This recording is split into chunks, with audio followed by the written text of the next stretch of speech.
And it's a fast boat also. Skeeters go good. They go great if it's icy.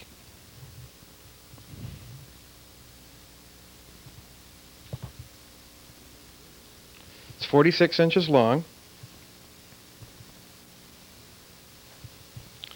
From the very tip of the runner and to the right to the stern. I have to apologize about the camera work. It's not the greatest, but you know, what can I tell you?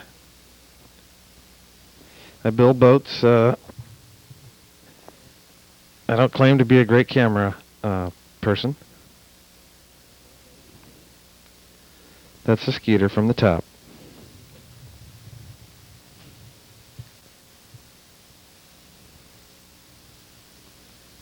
.46 inches. Those two holes in the bottom of the Skeeter hold on the rear portion of the boat, which holds two runners at either tip.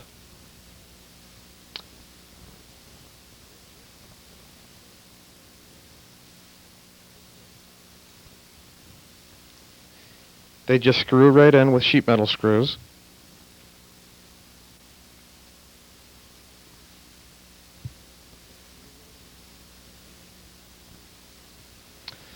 Certainly I'm taking a long enough time doing this. Working down in my shop, I've built, oh gosh, probably 15 boats down there over the last few years. I really like outboard gas-powered.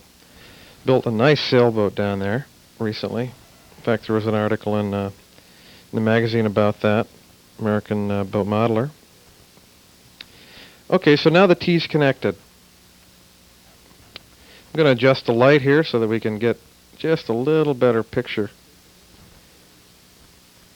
of the runners and how they work. Would have been nice to have a cameraman and just be the talent on this video. There's the runner. The runner swivels.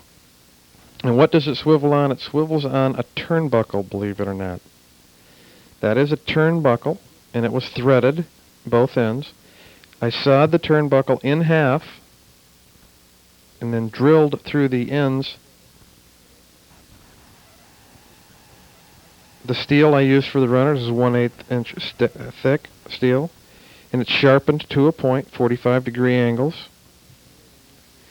The turnbuckles are used so that the blade can swivel.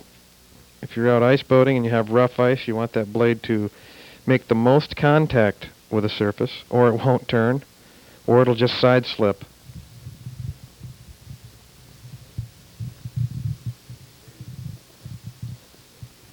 There's a look inside. That's a sail winch. That is a sail winch servo. All the radio gear, the batteries fit nicely into that compartment. It's a turning servo, strictly push-pull.